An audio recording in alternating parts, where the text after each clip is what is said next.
Welcome to Chief Evangelist. I'm your host, Ethan Beute. I'm on a mission to explore and understand the role of the Chief Evangelist and the movement behind it. How should CEOs be thinking about it?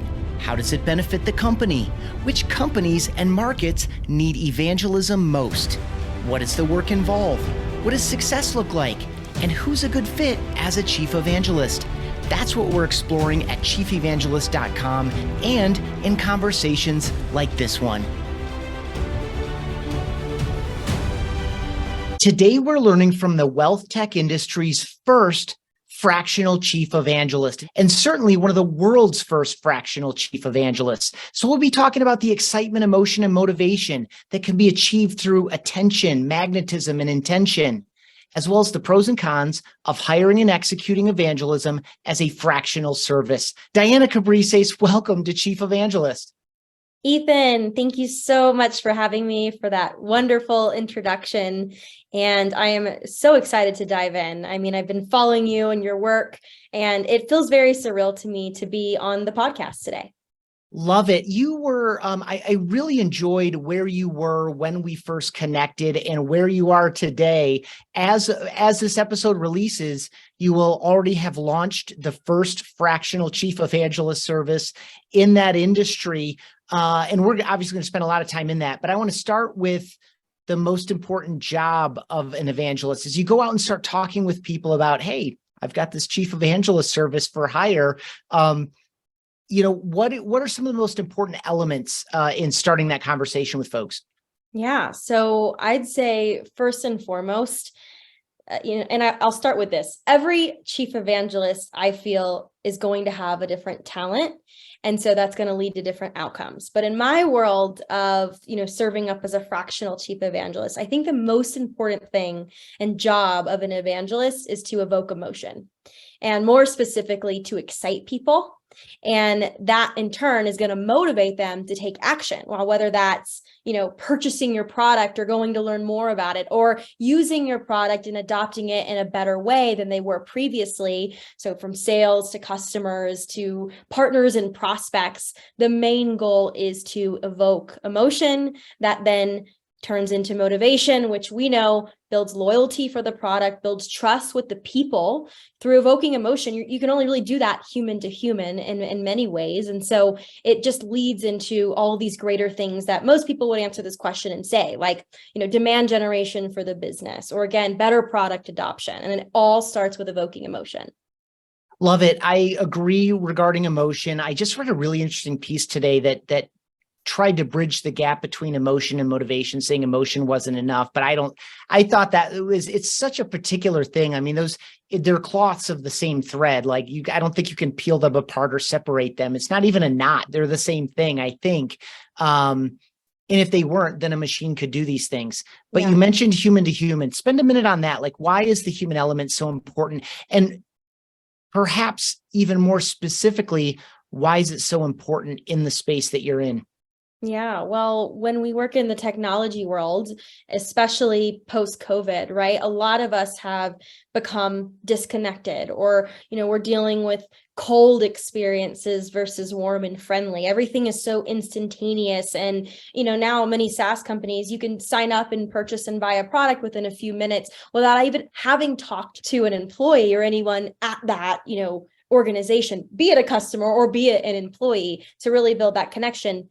And I think when you start with human, and there's nothing wrong with this sort of automated checkout process, by the way, but you have to ask yourself, well, what is that going to do long term? What's the attrition look like with customers who never even talked to one of our employees?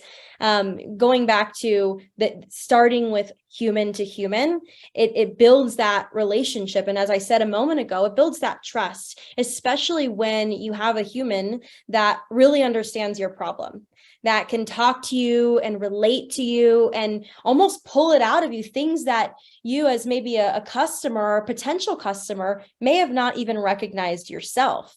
And that just leads to such a greater relationship and more meaningful, deeper relationships. And you can only really do that between two humans. Yeah, you can have the greatest technology and the smoothest and sleekest UI and UX, but only the best companies have human inserted into that process. Maybe it's a video, maybe it's a phone call. And I think in the world of technology, especially in the arena where I play, which is all about serving financial advisors, there's a great chunk of financial advisors that are older and that don't really love having to implement a lot of technology in their business. They'd rather talk on the phone with me for an hour than actually get moving on getting the technology implemented. But let's work with that, right? Like there's something there to be said about that, because you form that relationship with them, you guide them through, and they're just so much more, again, motivated or excited about using the product, about building it into their practice. And again, you can really only do that human to human. Yeah, so interesting. What you triggered for me in that was, and by the way, that was spoken like an evangelist, this idea of like, I know this is what you want to do, but like, I'm going to do what it takes to bring you to this transformation, because it's so important to me and to you. And even if you don't understand it yet, you triggered for me the idea of like, even in, let's just call it product-led growth, this idea that, the initial impression, the interaction, the sampling, and the ultimate purchase could all be done without a human.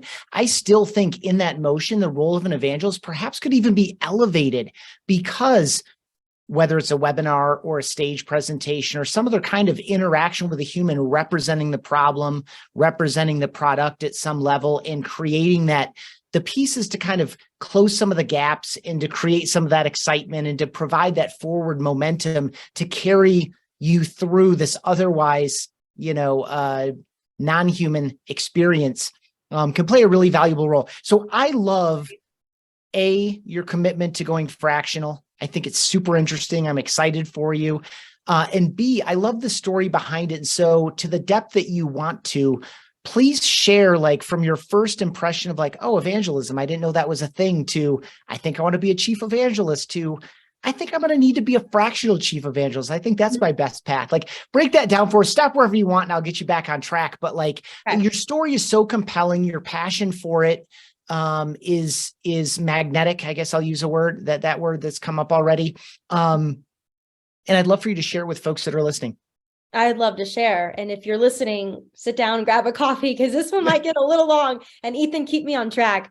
Sure. But a quick side note, we're also on YouTube. We put the whole episode up on YouTube and highlights from every episode too. So if you go to youtube.com/@chiefevangelist, you can actually watch too. I said, listen, I just wanted to qualify that for everyone. Sorry to interrupt. Right. We are on camera. Yes. Let's humanize it a little. Yeah. Okay. Well, I will say, for as long as I can remember, I have been evangelizing any organization that I've been a part of. And, whether that's me as a young child in school, being the narrator, playing Queen Bee, getting people excited about Character Day, that was just part of my story. And then, when I actually started in the workforce, every company I worked for wanted to put me at the front of the business. And, it was the face, it was the getting on calls with customers, it was recording testimonials, speaking on stages, or making the company's demo video to place on the website and help the marketing team out. That's usually been my story. And so earlier this year, so I want to say maybe, towards the beginning of the summer, I had a boss at the time ask me, what is it that you love the most about your job? And what do you not love the most about your job? And I really want you to think of these things. And at the time, my role was vice president of enterprise development, and I was managing a team. And there was so much work all the time. In fact, there was so much pressure and stress because I was wearing a million hats. Because again, I was being the evangelist for the company while also, having and running a team that holds quota, having quota myself. My relationship started suffering. My significant other, my family, I was ignoring people. I was always just like, God, can I get a minute to myself? And that's when I started really asking those questions, and it inspired me to go online and search. Well, I knew I loved speaking. I knew I loved being, the person customers loved and looked forward to talking to. I feel I'm a pretty great communicator, and I can take complex things and make them really simple. I believe and have a lot of passion around technology and what it can do to make business owners more productive, specifically financial advisors. I'd been working with them mostly my entire career. And then I found your blog series on evangelism. And I'm like, okay, I knew of one chief evangelist in our entire industry, and she is fantastic. I respect her a lot. In fact, we've been on multiple stages together. And I said, well, let me dive deeper here. And I spent the entire weekend listening to your podcast interviews and reading the blog and anything else I could get my hands on, which, by the way, from that moment until now, call it 6, 7, 8 months, the amount of content around tech evangelism has skyrocketed, which is really exciting. But I knew I was convinced after, call it 24 hours of reading nonstop and listening, that this was the role for me. I knew number one, that. But I knew number two, I had already been doing it. I'd already been going out and traveling and speaking multiple times a month in person. I had been running webinars every other day through our partnership channels. I had been just consistently evangelizing the problem, also the product and the brand itself, the entire company. And so that was the moment when I said, all right, let's make this formal. And you always talk about the career risk with that, which is funny. And in making that formal, I said, well, I need someone to take over my role. I need a successor. And at the time, we had recently acquired a company. There was someone there doing a similar role as me, just on that enterprise sales function side. And I thought, okay, here's my shot. And so I reached out to him and I said, hey, do you have any interest in taking over the role? And, here's all the things that you'll have on your plate. He was pumped. It was his dream. And so I then began the work of building a proposal to pitch to the company I was at to make me their chief evangelist. And you were such a wonderful help during that process, Ethan. I can't miss on saying that. So in the end, how did I go from, all right, there's this proposal, to now I'm launching my own business, being a fractional chief evangelist? This might be an area where there could be, moments that others can learn from, which I would, of course, love. In the end, the CEO of the company was super excited about the vision. I think the word evangelist is kind of difficult for any company to swallow because it is so heavily tied into the world of religion. And but there was a lot of conversations that we had, and I just, with everyone, it was a little more eye-opening to him how this would help the marketing department, how this would help him as CEO. We had launched a conference earlier that year. We knew there was a ton of work to be done just to evangelize that. And he was really excited about it. But as with any business, right, there are things to consider. There's your board, there's your right-hand person, your COO, there's your president. We just expanded now. We have a president, the CMO. We need to, think about what he might take on having a chief evangelist. And in the end, Ethan, it just wasn't the right time for them. And I've thought about even just sharing this a lot, because you might ask the question, well, when is the right time? And I really don't think there's one single answer to that. I think it's different per company, depending on what their goals are, and also who their leaders are and what they believe in, and if they really believe in something like this. So it wasn't the right time. So I really had probably 30 days of like, okay, I have found this world of evangelism. I've been doing it. It's the number one thing I love about my job the most.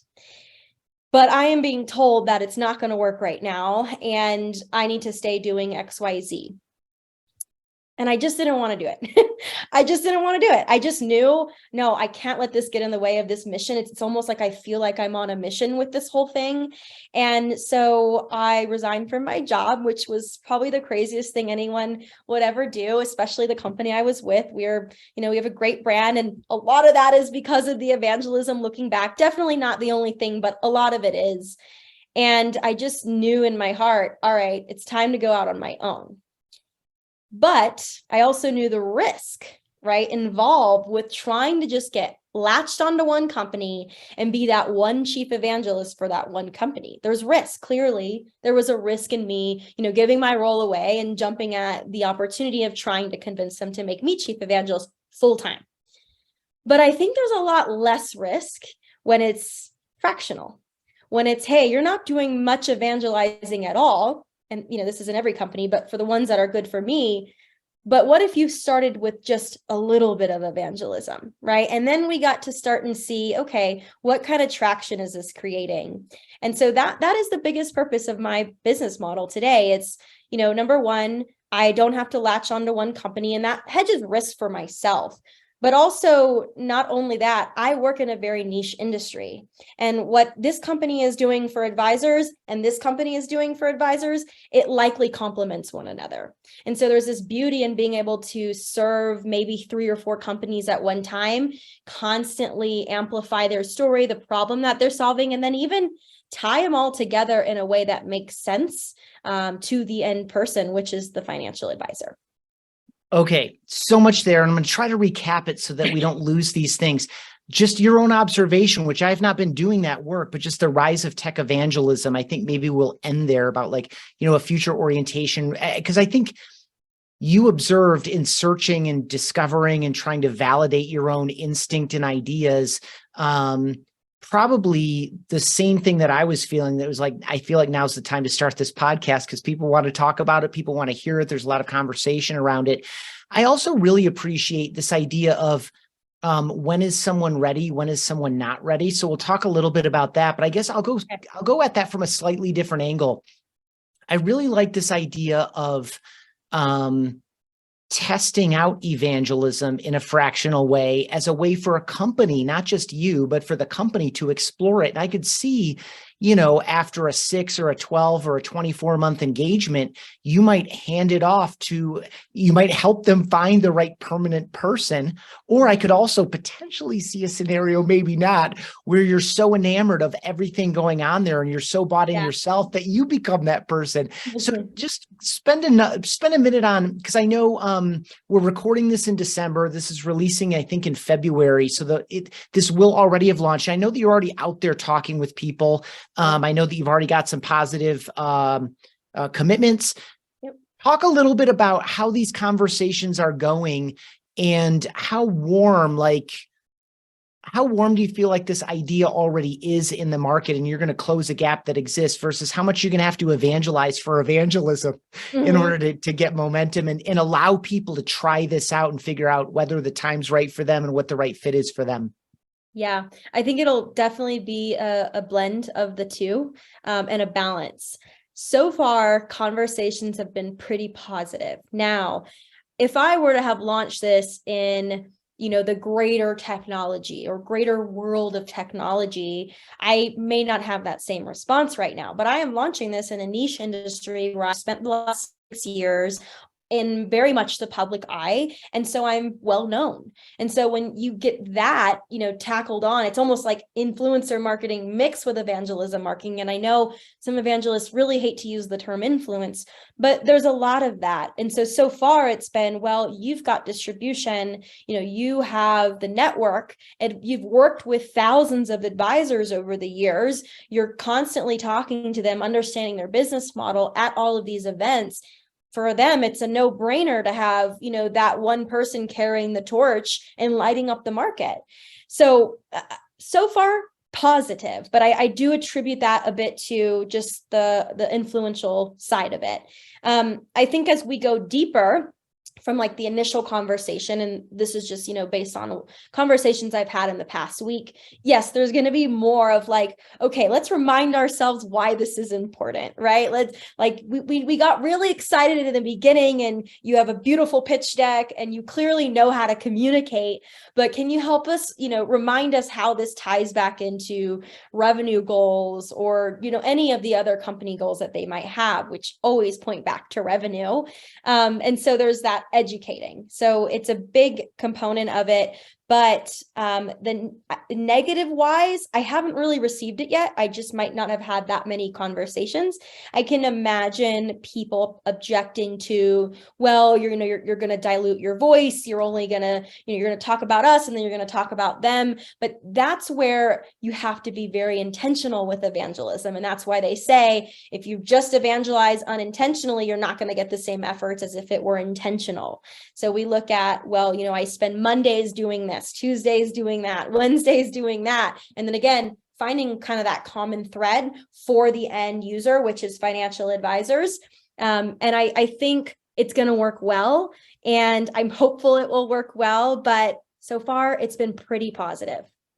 I really am interested in this idea. I'll set this up from my impression. I'd love for you to kind of speak to it again, because I think this is a big difference. I think this is an objection some people might have. I want to draw a very clear line between what you're doing, and we'll get a little bit more specific about kind of like maybe what's on the menu of services and directions that you're mixing and matching to find the right fit for this company and where their stage and who's on board and what their strengths and weaknesses are and all these other things. But I want to draw the line between evangelism and influencer marketing. I saw a LinkedIn post, probably it may even be a year ago now, that someone was like, I think, companies in this particular space should be hiring people like name drop to be the chief evangelist for them. And I'm like, that's not evangelism, that's influencer marketing. And the line that I think that we can draw here, and again, I'd love your take on this. An influencer, in my mind and in my observation, in my experience, is someone who has built their own platforms. They have their own brand and their own media brand, and they're now selling access to that audience and access to that platform to other people on a temporary basis in some kind of a financial arrangement. Yep. I just in working with you and talking with you over the past several months is obviously dramatically different. And evangelism isn't about a company leveraging your distinct voice and audience and platform to hawk their wares. It's plugging into their organization. Yeah, you have your own network and you have people that would do anything that you asked of them, maybe within some kind of a constraint. You have influence and you have a platform, but that's not what you're selling.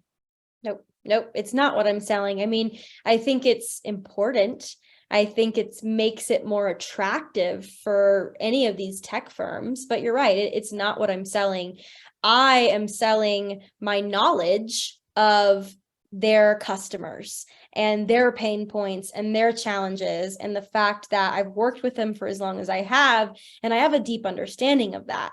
And so with that knowledge, we take what your product does, the problem it solves, and we tell the right story to make sure they understand, they get excited about it. Again, they have emotions when it comes to your brand, and they want to use your product more and more, and they want to go sing the praises of your product too. So I think there's a line, but I agree that it is definitely two different worlds. I just think with all things chief evangelist, right, it looks a little different everywhere.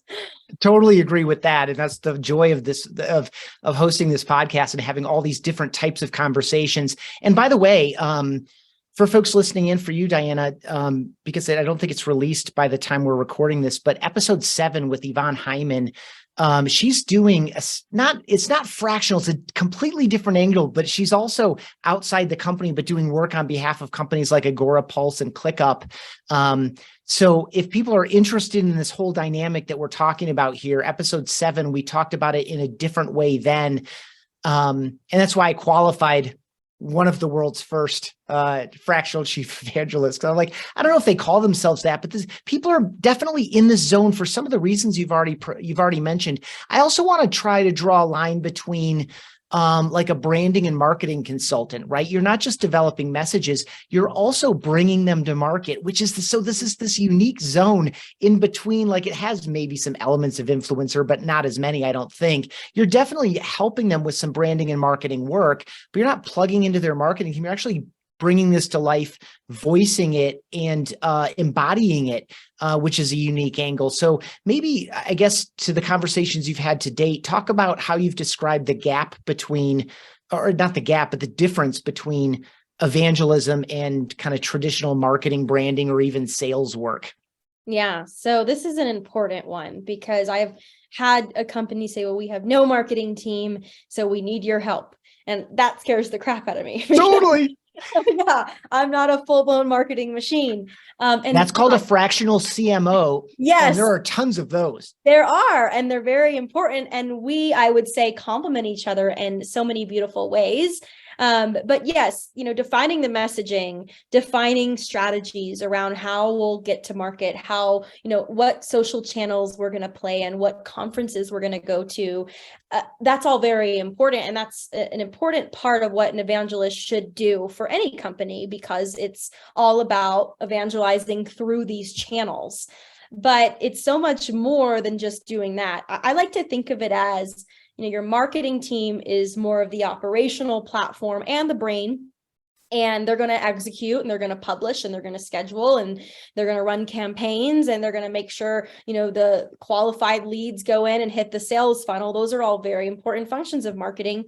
But the evangelist is like the talent, right? It's the voice, it's the face. He or she, right, is the voice or the face, and they're there to make sure they amplify some of the great work the marketing team is doing, but then they also come back and they help shape what some of the marketing team is doing. Because as you go out and evangelize, people will tell you, well, hey, I had a problem here, or hey, this could be a little bit easier. And I used to get this at every conference I would speak at for my last company. And then we immediately bring that back in. And so we change the tune of marketing, but even product, right? And I know you asked about marketing and branding and consulting and evangelism, but it goes so much greater than that too, right? It's going back to your product team, your product marketing team, your product development team, managers, and helping them be able to take that feedback as well and implement new things and features and, fix bugs, or all the things that product developers do. So I hope that answers your question, but Yeah, there is it a lot. does. Yeah. I really appreciated the clarity on, and this is a point I just want to emphasize in case anyone missed it, or if you even caught it, I just want to plus it up a little bit. This idea of, because of your direct exposure and conversations in small groups and large groups and even one-on-one, bringing some of that feedback back into the organization from out in the market that is not going to come through the traditional channels. Certainly some bug fix stuff is coming through the channels, but there are stories that you're bringing back that add some color. What are we actually supposed to do about it? I mean, it's one thing to say this is broken. When you switch it, it doesn't do the thing. And you go, oh, okay, so we need to make it so that it does the thing when you switch it. That's a simple one. No one needs insight on that. But there are multiple solutions to slightly more complex problems, whether it's a product problem or even a messaging problem, that I agree with you completely that an evangelist is in a unique position to bring into some of those conversations internally because of the amount of time you're spending outside the market instead of deep inside the operations. Share from your, I know this is all just getting going, and we'll have to revisit this, Yes. 6 months or 12 months from now, and kind of double back on some of these things that we're thinking about and see how they manifest, and to see how you've evolved into it. But talk about some of the anticipated pros and cons of being fractional versus full-time from your perspective, and or from the company perspective. I think we already talked about one of the pros for the company. It allows them to try it out. It gives them, and this is, it gives them a guide to help do that, as opposed to just trying to, hey, we got someone internally that could be a good evangelist, so let's all try to figure this out together. You're coming with a studied background, some experience already doing it, et cetera. So we've already established some of the benefits, but talk a little bit about the pros and cons from your perspective and or from a company perspective as you anticipate them. Yeah. So I think I'll start with the con for myself. I think the con for myself, and something I'm really going to have to work hard at, is just not really being able to give my entire focus to one company, which in turn means that we'll evangelize bigger and greater and faster, and we'll experience some of the outcomes faster. And so that's definitely a disadvantage, right? Because I am having to fractionalize my talent, and in, one day wear this hat, the next day wear another hat, depending on the category that the WealthTech company is in. And so I think that could be a little challenging, but I'm, like I said, intentional is going to be the name of the game. And so I think being intentional will be very helpful. And that goes right back into the company, right? So disadvantage there is they're only getting a fraction of my time, and maybe, they want to hit certain goals in 6 months to a year. That might take just a little bit longer because I'm only giving so much time to them. Now, the advantage on the other side, again, is for me, first and foremost, being able to tell greater stories.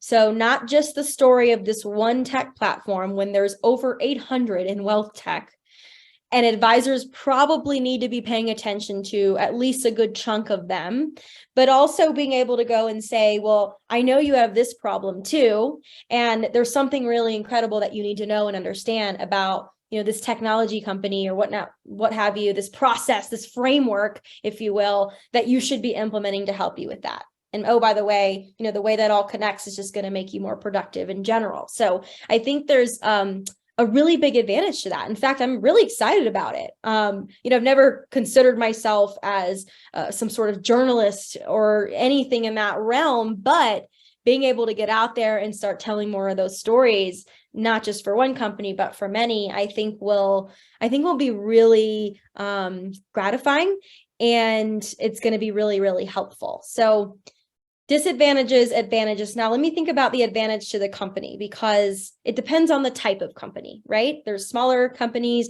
I'm technically probably best fit for like a Series A, B2B wealth tech company, but certainly not glued to that in any way.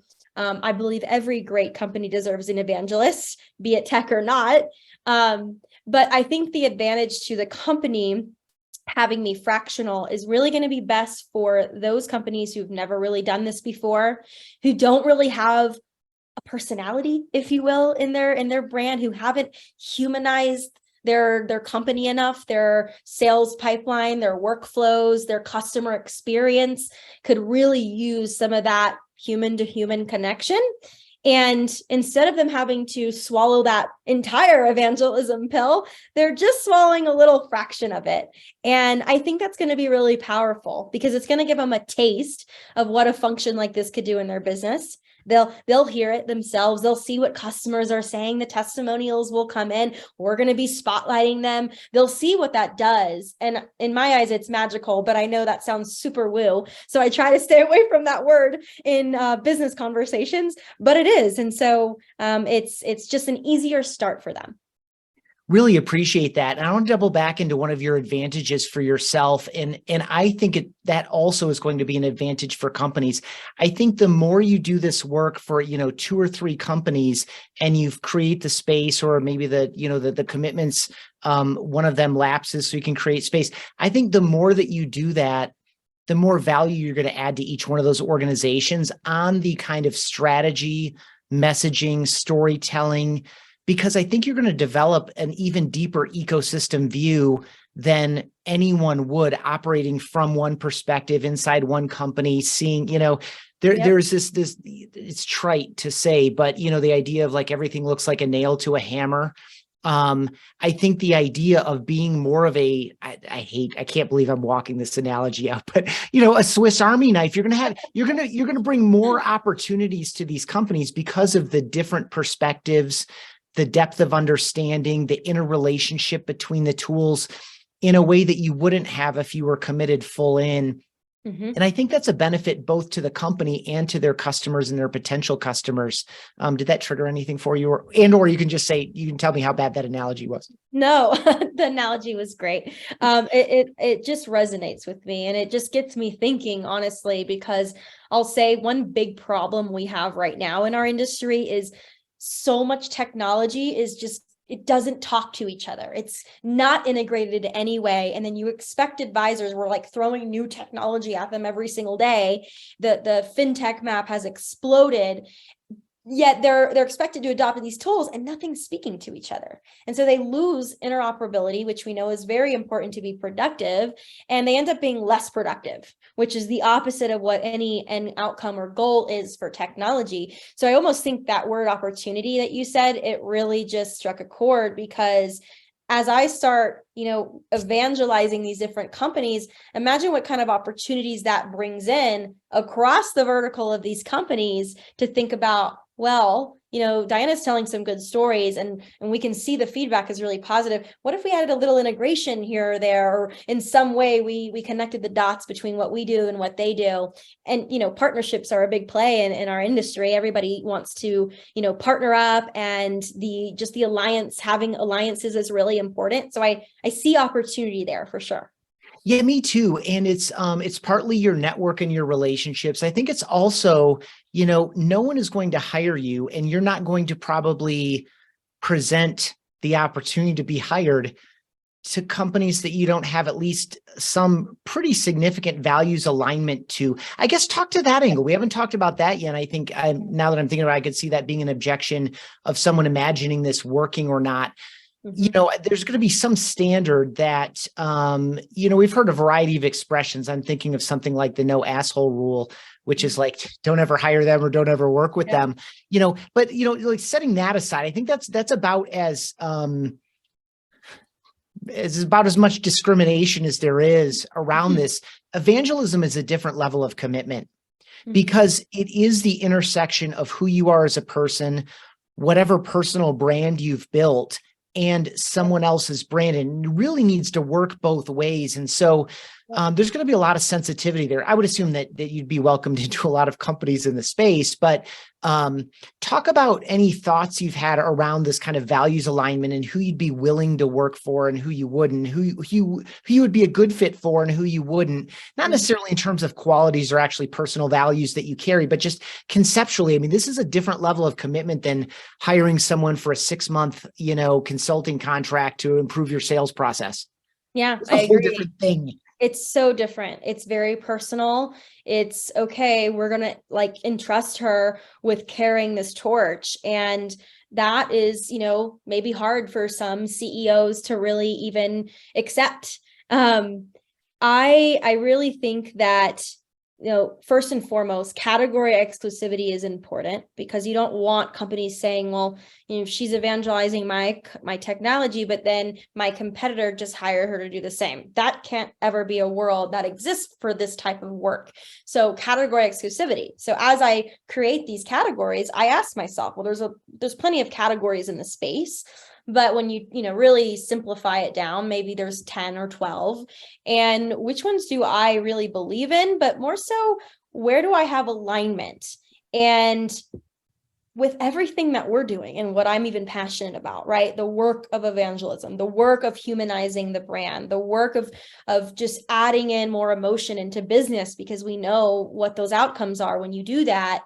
There are categories of companies in my industry that are very aligned with those things. I'll give you an example: behavioral finance. The world of behavioral finance is all about, hey, let's go deeper with clients. It's not just managing money, it's managing the decisions they make behind their money and their why and their desires, their aspirations, their affinities. What is going to give them the happiest life, the richest life, and not in a sense of net worth, but in a sense of just fulfillment and happiness and family and all of those things. That is something I absolutely love and I'm already behind, but I'm saying I can really get behind as an evangelist because here we are in our own space here talking about very similar threads in its own light, if you will. So that is definitely an area where I think there's going to be so much greatness to talk about, and I'm excited. Another example is podcasting or marketing in general, amplifying your voice. That's exactly what evangelists do for a company. So imagine me partnering up with a company that's set out to do that for financial advisors. I think there's a lot of alignment there. So the reality with this work is that I probably won't be able to take on more than 3 or 4 clients. And from conversations I've had so far, and just kind of the comment you made, right? Like, this is, and even I made, this is such a personal thing. I think it's going to be, it's fractional. And when you think fractional, you think part-time, but it doesn't necessarily have to ever end. It can just me forever doing it part-time and them having that voice and that evangelist for their brand, and me lifting up the other people in the company who would be excellent evangelists and maybe don't know it yet, or they're trying to do it and they need to be more intentional about it. Love it. And to tie that back to the advantage I wanted to highlight, the longer someone commits to you, the more you're going to continue to learn and grow, and the value increases. You already mentioned a couple of channels. I don't want to beat this up, but share a little bit about how you're approaching maybe a menu of options, because this is, let's just say you find a values commitment. It's in a unique category that you can personally get excited about. It all seems pretty good, and you're laying out the puzzle pieces to say, what do you have in place? What do you think we need to get done? What are some of your goals? Figuring out where you can fit in, and here's a set of activities or channels or deliverables that fit in the zone. Like, just walk through that as deep as you want to. Yeah, sure. So this is this is an area where I'm just like, I'm so grateful for just the world of being an evangelist, because we know, evangelism doesn't just sit on one department or under one, main function of a business. You can be evangelizing on the sales side. I know, Jen Allen Challenger, you had her on your podcast, and she's so wonderful. And she told me she wanted to keep the role tied into the sales department. And I think that was very wise of her for a lot of reasons. But there's evangelists that are only focused on customer outcomes and the success of the customer, the adoption, fighting attrition, helping, improve retention. So what I've really set out to do, and sort of the model, and I'm sure this will shift plenty along the way, but the first thing is to dive deep and assess and discover. And that's going to take, collaboration. It's not just me looking with a magnifying glass. It's me talking to the CEO, the CMO, the customer success leaders that they might have within the organization, and finding where their biggest pain points are. From there, once I have that, right, building a plan, a game plan for how can we really best start to evangelize all the great things that you're doing to help with these challenges that you're having. What I've built is sort of a full-blown list of every department within a company, from sales to biz dev to partnerships, which if we even have a little bit of time, I'd love to touch on, because it's such a, in my eyes, an underutilized department. And I think it's very well tied into evangelism, to customer success, to product. And so I create this whole department map. And then underneath, I just share all of the functions that we could be doing to support the outcomes of that division, be it revenue or other, goals that they might have. So on the sales side, let's make sure your pitch is perfect. Let's coach your sales team so that they can build more emotional connections when they're on these calls, so that they're more energetic, they're more magnetic, which I know sometimes is hard to coach on, but it can be done in certain ways.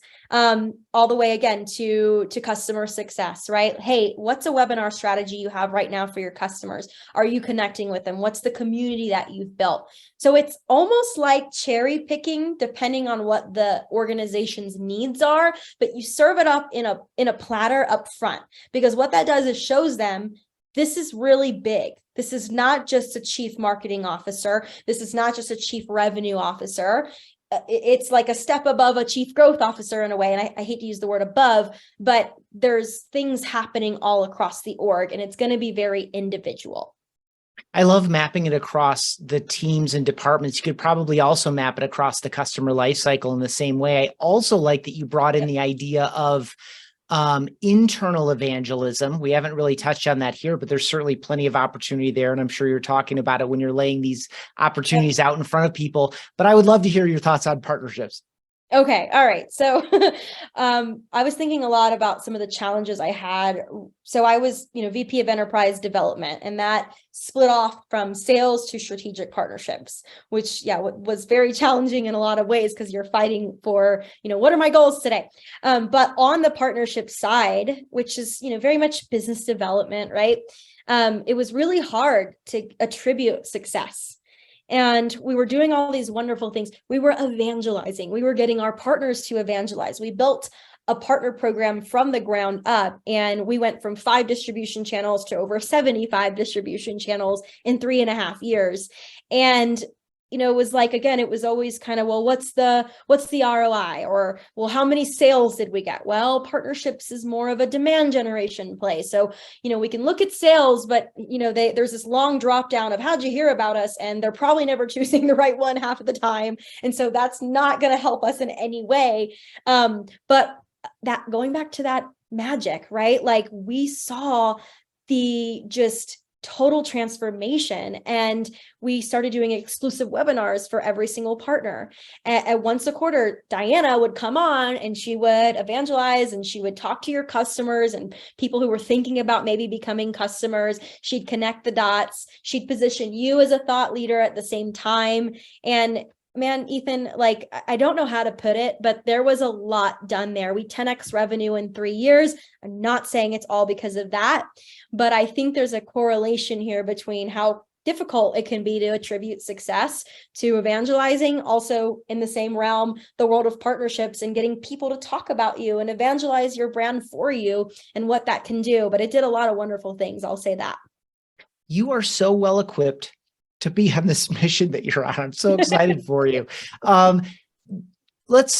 We are nearing the end. I would love to hear from you what you observe, just tying back to your statement earlier about seeing a rise in conversations around tech evangelism in general. Talk about what you're observing and extend that into the future. Like, where do you think we're going here? When will we have the 10th fractional chief evangelist? Wherever you want it, whatever you want to imagine about the future. Pick up on your research over the past handful of months. What excites you there, and maybe what trajectory you're seeing and where that goes. Yeah, well, I think that the future of evangelism is very much going to be focused on differentiation.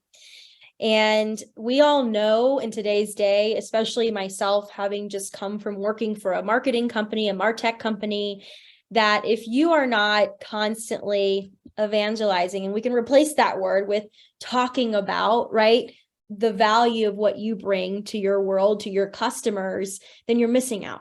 Right? If you're not out there online, if you're not, creating that podcast or writing that blog or engaging in community, environments with customers or potential customers or partners, even employees, right? Then you are already lacking your edge. You're already lacking that competitive advantage. The companies that are doing this are going to be the companies that are really successful in the years ahead. And I just look at the world of the chief evangelist, and that's exactly what I see. I see it is amplifying the story. I see it is creating the content, speaking, going out there, holding that torch, lighting up the market, like I like to say. And I see that as the biggest differentiator. I think post-COVID world, holy moly, the amount of tech companies that have been born, even just in my own niche industry, has skyrocketed. And how are you going to stand out from the other 20 technology companies in your, direct arena? Well, an evangelist, I think, is going to be the answer to that. So that's my take on the future of it. I'm excited for it. Who knows, maybe this business blows up and I have to hire other fractional chief evangelists. That would be just such a dream. I guess we'll have to reconvene. Love it. I love the network effect there, or the idea of building a network. So much good stuff there. I really appreciate where you're going with it. And it ties into something that I've observed and I think is increasingly true, which is that humans are their own best differentiator. Like at BombBomb, we do a ton of work with folks in financial advisory and financial management, in insurance, in mortgage, because there's such commoditized spaces from a B2C, from a service delivery perspective.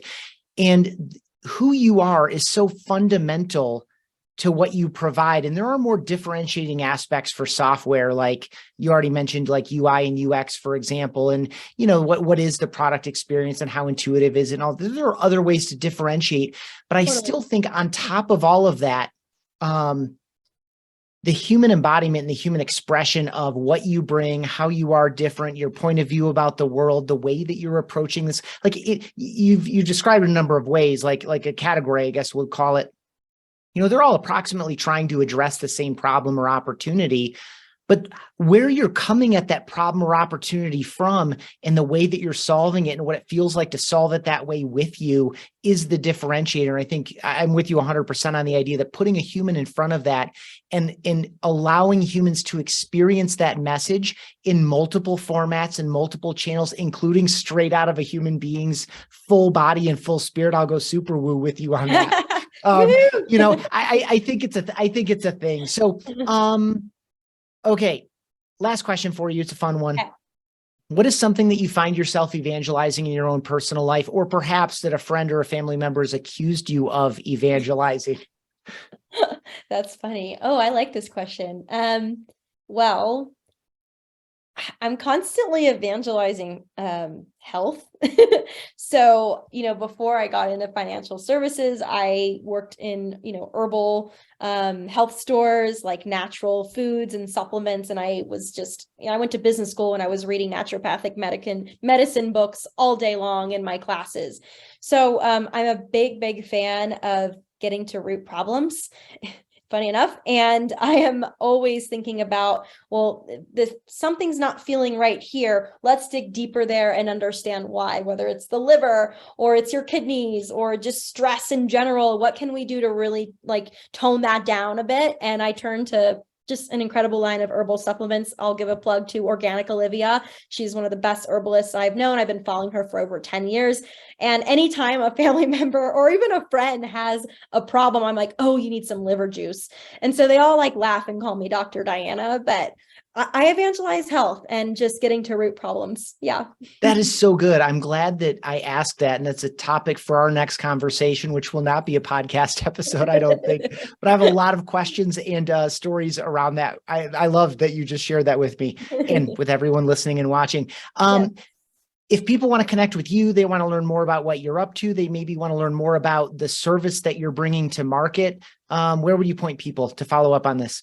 Yes. So first and foremost, my website, which at this point will be launched, and I'm really excited about it, dianacabrices.com. My last name is weird. It's like Cab, Rice, and then an S, if that helps at all. dianacabrices.com. I'm on Twitter as well, at Diana Cabrices. I'm on LinkedIn, Diana Cabrices. So these are a few channels where you can connect with me, shoot me a DM. If you're thinking about, really becoming a chief evangelist or working the path to get to that, and you just want someone to talk to, especially as a woman working in the world of technology, I would love, love, love to talk to you. So those are some of the channels you can find me at.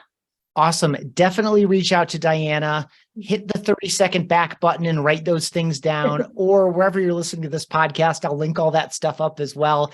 Diana, I appreciate you. I appreciated this conversation as well as all of our previous ones that we did not record. Thank you for spending this time with us. I love the journey that you're on, and I'm excited to follow up and see where it goes. Thank you so much, Ethan. Take care. That wraps up this episode of Chief Evangelist. Thank you for joining us, and thanks to Ringmaster Conversational Marketing for helping bring these episodes to you. With any thoughts or questions about the Chief Evangelist role, message me on LinkedIn. I'm Ethan Beute, ETHAN BEUTE. For show notes and more of these conversations, visit chiefevangelist.com.